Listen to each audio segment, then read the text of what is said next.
حضرت عیسیٰ کی جب پیشی ہونی ہے اسی سورۃ المائدہ کے اینڈ میں آ جائے گا نا، جب اللہ تعالیٰ پوچھے گا کہ کیا تو نے لوگوں سے کہا تھا کہ تجھے اور تیری ماں کو الہ مان لیا جائے اللہ کے سوا، اللہ کے ساتھ؟ انہوں نے کہا یا اللہ مجھے کب شایا تھا کہ میں یہ کام کرتا جس کا میں اہل ہی نہیں ہوں، میں نے تو ان کو وہی بات بتائی تھی جو تو نے مجھے وحی کی تھی، عبادت کرو اس اللہ کی جو تمہارا بھی رب ہے اور میرا بھی رب۔ جب تک میں ان میں رہا ان پر گواہ تھا، جب تو نے مجھے اٹھا لیا پھر تو ان پر گواہ تھا، اب یہ تیرے بندے ہیں، چاہے انہیں بخش دے چاہے عذاب دے۔ اللہ فرمائے گا آج کا وہ دن ہے کہ جس دن سچوں کو سچا عقیدہ فائدہ دے گا۔ بس ویسے حضرت عیسیٰ تو آخری درجے تک زور لگانے کی کوشش کریں گے، یہ ویسے میرے نزدیک تو یہ بھی بڑی جرأت ہے اللہ کی بارگاہ میں یہ بات کرنا، یہ تو حضرت عیسیٰ کی محبوبیت ہے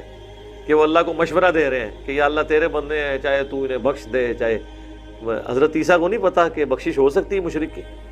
پتہ ہے، کیونکہ حضرت عیسیٰ کا خطبہ اللہ نے قرآن میں نقل کیا ہے کہ اے عیسائیو تم تو شرک کرتے ہو نا، لقد کفر الذین قالوا ان اللہ هو المسیح ابن مریم، وہ بے شک کھلے کافر ہیں جو یہ کہہ رہے ہیں کہ اللہ ہی عیسیٰ ابن مریم ہے۔ وقال المسیح، جبکہ مسیح نے تو تمہیں یہ واز کیا تھا اعبدوا اللہ ربی و ربکم، عبادت کرو اس رب کی جو تمہارا بھی رب ہے میرا بھی رب ہے تمہارا بھی رب ہے۔ انہ من یشرک باللہ، بے شک اللہ کے ساتھ جس نے شرک کیا، فقد حرم اللہ علیہ الجنہ، تو ایسے شخص پہ اللہ نے جنت حرام کر دی ہے، ومأواہ النار، اور وہاں اس کا ٹھکانہ ہوگا آگ، وما للظالمین من انصار، اس کا کوئی مشکل کشا مددگار بھی نہیں ہوگا۔ جو عیسیٰ ابن مریم اپنے ماننے والوں کو یہ خطبہ دے رہے ہیں، ان کا قیامت کے دن یہ بات کرنا اللہ کی بارگاہ میں کہ یا اللہ اب یہ تیرے بندے ہیں، چاہے انہیں بخش دے چاہے گرفت کر،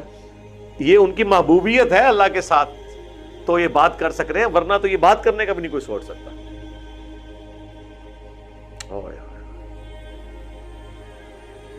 تو یہ ایک آپ سمجھ لیں ہلکی سی کوئی سفارش ہے،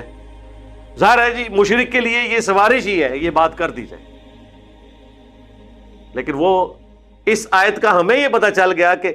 عیسیٰ ابن مریم اولو العزم پیغمبر جب اپنے ماننے والوں کے لیے سفارش بھی کریں گے تو آگے سے جواب کیا ملنا ہے؟ اگر یہ آیت قرآن میں نہ آئی ہوتی تو کسی کے دماغ میں ہو سکتا ہے پیغمبر ہے زبردستی اللہ گرو باں نال پکڑ کے تے سانو لائی جائے جنت وچ، یہ ہو سکتا تھا نا کسی کے دماغ میں۔ یہ وہم نکالنے کے لیے اللہ تعالیٰ حضرت عیسیٰ کے دماغ میں ان کے دل پہ یہ بات ڈال دے گا کہ وہ سفارش کر بھی دے مشرک کی، اگرچہ وہ خود ان کو یہ بتاتے رہے کہ میں نے تمہارے کام نہیں آنا، مشرک کے اوپر جنت حرام ہے، اس کا ٹھکانہ جہنم ہے، اس کا کوئی مددگار بھی نہیں ہوگا، تو آج میں کیوں ان کی سفارش کروں، میں کیسے مدد کر سکتا ہوں؟ تو یہ اللہ ان کے دل میں اسی لیے بات ڈالے گا تاکہ باقیوں کو پتہ چل جائے کہ اگر